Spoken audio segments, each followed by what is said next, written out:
ሰላም ጤና ይስጥልኝ የተወደዳችሁ የሶሎዳ ሚዲያ አድማጭ ቤተሰቦቻችን ለዛሬ ዕለተ ሐሙስ ሐምሌ 30 2018 ዓ.ም ያዘጋጀናቸው አዳዲስ ትኩስና ወቅታዊ ሀገራዊና ዓለም አቀፋዊ የዜና መረጃዎቻችን ይዘንላችሁ ቀርበናል። እነዚህ አዳዲስ ትኩስና ወቅታዊ ሀገራዊና ዓለም አቀፋዊ የዜና መረጃዎቻችን እስከመጨረሻው እየተከታተላችሁ እንደተለመደው ከኛ ጋር አብራችሁ እንድትቆዩ ከወዲሁ በታላቅ አክብሮት ጋብዛለሁ። አብራችሁኝ ቆዩ። የጽንፈኛው ህወሓት አርሚ 60 ሜካናይዝድ ታጣቂዎች ወደ ራያ በመንቀሳቀስ ላይ መሆናቸው ተገለጸ። የጽንፈኛው ህወሓት አርሚ 60 ሜካናይዝድ ክፍሎች የሆኑ ታጣቂዎች ከትናንትና ሐምሌ 29 2018 ዓ.ም ጀምሮ ወደ ራያ አቅጣጫ በመንቀሳቀስ ላይ መሆናቸው ተገልጿል። ትናንትና ሐምሌ 29 ቀን 2018 ዓ.ም ከአዲ ጉዳም የተነሱ የአርሚ 60 ሜካናይዝድ ክፍሎች የሆኑ 4 ታንኮች፣ 2 የዙ 23 የጸረ አውሮፕላን መሳሪያዎች እንዲሁም 2 ከፍተኛ ቁጥር ያላቸው 122 መድፎች ጭነው መሆኒ ከተማ መድረሳቸው ከአካባቢው የተገኘው መረጃ አመላክቷል።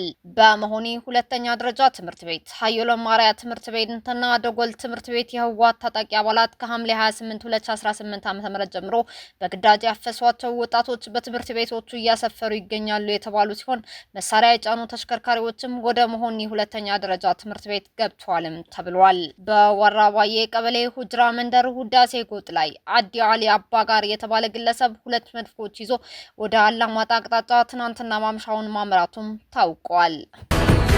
የትግራይ ወጣቶች በህወሓት የግዳጅ ምልመላና የጦርነት ቅስቀሳ ላይ ያደረጉት ያለው የተደራጀ ትግል አጠናክረው ሊቀጥሉ ይገባል ሲሉ የክልሉ ወጣቶች ገለጹ።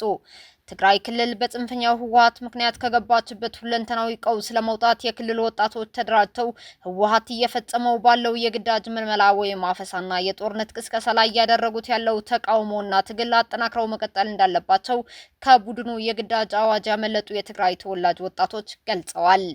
ወጣቶቹ ከኢትዮጵያ ዜና አገልግሎት ጋር ባደረጉት ቆይታ እንዳመላከቱት ከፖለቲካዊ መድረክ የተሸነፈው የህወሓት ቡድን ከተጠያቂነት ለማምለጥና ስልጣኑን በህገወጥ መንገድ በኃይል ለማራዘም የግዳጅ አዋጅ በማውጣት ጦርነትን እንደ ብቸኛ አማራጭ አድርጎ እየተንቀሳቀሰ ይገኛል። ወጣት ገብረኪሮስ ህሉፍ ህወሓት ሰላማዊ ሁኔታ ከተፈጠረ ተጠያቂነት ይመጣል ከሚል ስጋትና ለስልጣን ካለው ከፍተኛ ፍላጎት የተነሳ ህገ መንግስቱንና የፕሪቶሪያውን የሰላም ስምምነትን በመጣስ የህግ የበላይነትና ስርዓት እንዳይኖር እየሰራ መሆኑን አስረድቷል። ህገወጡ ህወሓት በፕሪቶሪያው ስምምነት መሰረት መሳሪያ ለመፍታት ቢስማማም ባለፉት 3 ዓመታት ስምምነቱን በመጣስ ሰራዊት ሲያሰለጥንና ከውጭ ኃይሎች ጋር ጥምረት በመፍጠር ለጦርነት ሲዘጋጅ እንደቆየ የገለጸው ወጣት ገብረኪሮስ ህሉፍ በአሁኑ ወቅትም ወደ አጥፊ ጦርነት ለመግባት ወጣቶችን በግዳጅ ወደ ማፈስ መግባቱንም ጠቁመዋል። በሌላ በኩል ወጣት ጸጋልዑል በርሄ የህወሓት ቡድን በፖለቲካው መንገድ የተሸነፈ መሆኑንና በአሁኑ ወቅት እየፈጸመ ያለው የወጣቶች ግዳጅ ምልመላ፣ የእናቶች እንግልት፣ ግድያና መከራ የዚሁ ውድቀት ማሳያ መሆናቸውን ገልጸዋል።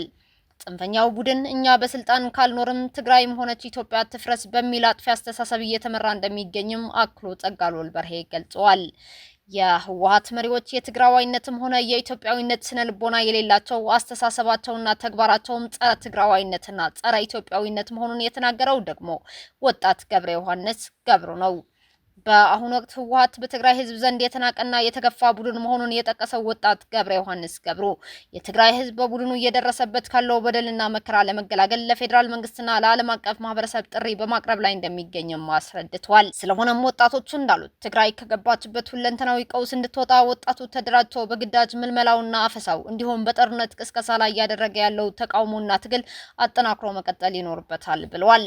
በተጨማሪም የፌዴራል መንግስት የትግራይ ህዝብ ከዚህ ቡድን ለመገላገል የሚያደርገውን ትግል አስፈላጊውንና ህጋዊ ድጋፍ እንዲያደርግለት የጠየቁ ሲሆን የኢትዮጵያ ሚዲያዎችና የሰብአዊ መብት ተቋማትም ህወሓት በትግራይ ህዝብ ላይ እያደረሰ ያለውን ዘግናኝ በደል ለዓለም አቀፉ ማህበረሰብ እንዲያጋልጡ ጥሪያቸውን አቅርበዋል። ኢትዮጵያና የአፍሪካ ህብረት ለኮፕ 32 ስኬት በጋራ እንደሚሰሩ ገለጹ። ኢትዮጵያና የአፍሪካ ህብረት ለ32ኛው የተባበሩት መንግስታት ድርጅት የአየር ንብረት ለውጥ ጉባኤ ኮፕ 32 በስኬት እንዲከናወን ይበልጥ ተቀናጅተው እንደሚሰሩ ገልጸዋል።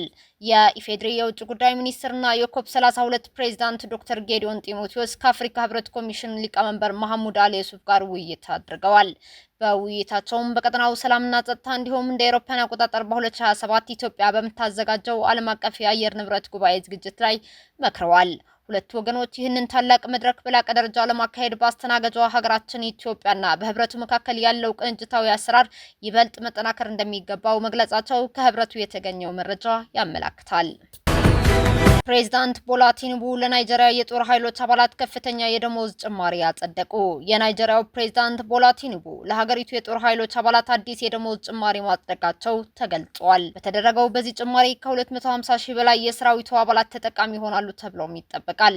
አዲሱ የደሞዝ ጭማሪ እንደ አውሮፓውያን አቆጣጠር ከፊታችን መስከረም 1 ጀምሮ ተፈጻሚ የሚሆን ሲሆን ጭማሪው በተለያየ የደረጃ እርከን ላይ ለሚገኙ የሰራዊት አባላት እንደየማዕረጋቸው በደረጃ ተከፋፍሎ እየተደረገም ነው ተብሏል። ኮሎኔል ማዕረግ በላይ ያሉ ከፍተኛ መኮንኖች የ30 በመቶ የደሞዝ ጭማሪ ይደረግላቸዋል። ከወረንት ኦፊሰር እስከ ኮሎኔል ማዕረግ ያሉ አባላትም የ50 በመቶ የደሞዝ ጭማሪ ያገኛሉ። እንዲሁም ከግል ወታደር እስከ ስታፍ ሰርጀንት ማዕረግ ያሉ አባላት ከፍተኛው ማለትም የ80 በመቶ የደሞዝ ጭማሪ ያገኛሉ ተብሏል። ኢንዶኔዥያ እስራኤልን አወገዘች። እስራኤል በጋዛ ላይ የምታካሄደውን ተከታታይ ወታደራዊ ጥቃት እንደምታወግዝ ኢንዶኔዥያ አስታውቃለች። የኢንዶኔዥያ የውጭ ጉዳይ ሚኒስቴር ባወጣው መግለጫ ንጹሃን ዜጎችንና መሰረተ ልማቶችን ኢላማ ያደረጉ ጥቃቶች ዓለም አቀፍ ሕግን የሚጥሱ ናቸው ብለዋል። አክሎም የእስራኤል ድርጊት የሰላም ጥረቶችን የሚያሰናክልና የፊሊስጤማውያንን መከራ የሚያበዛ መሆኑን ገልጸዋል። ኢንዶኔዥያ እስራኤል ወታደራዊ እርምጃውን እንድታቆም የተባበሩት መንግስታት ድርጅት የደህንነት ምክር ቤት ውሳኔዎችን እንድታከብርም ጠይቃለች። የኢንዶኔዥያ መንግስት የሁለቱ ሀገርነት መፍትሄ ለፍልስጤምና እስራኤል የህዝብ ዘላቂ ሰላም ያመጣል ሲል በመግለጫውም አመላክቷል። የፈረንሳይና የእንግሊዝ ባህር ኃይል 173 ስደተኞችን ከመስጠም አተረፉ። በእንግሊዝ ቻናል በኩል ከፈረንሳይ ወደ እንግሊዝ ለመሻገር ሲጓዙ የነበሩ 173 ስደተኞች የተሳፈሩባት አነስተኛ ጀልባ በድንገት በእሳት በመያያዟ ምክንያት ለከፍተኛ አደጋ መጋለጣቸው ተገልጿል። አደጋው በሁለት ሀገራት የውሃ ክልል ድንበር ላይ የተከሰተ ሲሆን ስደተኞቹ ራሳቸውን ከቃጠለው ለማዳን ወደ ባህሩ ዘለው ለመግባትም ተገደዋል። ክስተቱን ተከትሎ የእንግሊዝና የፈረንሳይ የባህር ጠረፍ ጠባቂዎች ባደረጉት የተቀናጀ የህይወት አድን ዘመቻ ስደተኞቹን ሙሉ በሙሉ ማዳንም ተችሏል። ከተረፉት ስደተኞች መካከል በአንዳንዶቹ ላይ ከደረሰ መጠነኛ ቃጠሎ በስተቀር የከፋ የጉዳት ደረጃ እንዳልደረሰባቸውም ተረጋግጧል። ይህ አጋጣሚ ባለፉት 8 ዓመታት ውስጥ በእንግሊዝ ቻናል የባህር መስመር ከተካሄዱት ትልልቅ የህይወት አድን ክዋኔዎች አንዱ መሆኑም ተጠቅሷል። ከፈረንሳይዋ ኖርማንዲ የባህር ጠረፍ መንደር ቬሉ ሎሮዝ የተነሳችው ይህች ጀልባ የገጠማትን አደጋ ተከትሎ የፈረንሳይ ባለስልጣናት እንደገለጹት በዚህ አደገኛ መንገድ ወደ እንግሊዝ ለመሻገር የሚሞክሩ ስደተኞች ቁጥር ከጊዜ ወደ ጊዜ እየጨመረም ይገኛል። እንደ መረጃው ከሆነ ካለፈው ጥር ወዲህ ብቻ ከ14500 በላይ ስደተኞች ይህንን አደገኛ የባህር ጉዞ በማድረግ የእንግሊዝን የባህር ዳርቻ ተቀላቅለዋል። የፈረንሳይ ዜና አገልግሎት በዘገባው የተረፉት ስደተኞች የየትኛው ሀገር ዜጎች እንደሆኑ ከመጥቀስ የተቆጠበ ቢሆንም ክስተቱ የቀጠናውን የስደተኞች ዕጣ ፈንታና የአደገኛ ጉዞዎችን ስጋት እንደገና አጉልቶ አሳይቷልም ተብሏል። እስካሁን አብራችሁን ከኛ ጋር ስለነበራችሁ እያመሰገንኩኝ በሌሎች መረጃዎች እስክንመለስ እንደተለመደው የሶለዳ ሚዲያ ቤተሰብ በመሆን ላይክ፣ ሼር፣ ሰብስክራይብ ማድረጋችሁን አትርሱ። አዳዲስ ትኩስና ወቅታዊ መረጃዎቻችን በቶሎ እንዲደርሷችሁ የደወል ምልክቷን ይጫኑ። ስኬት፣ ድልና ሰላም ለኢትዮጵያውያን። ሶለዳ ሚዲያ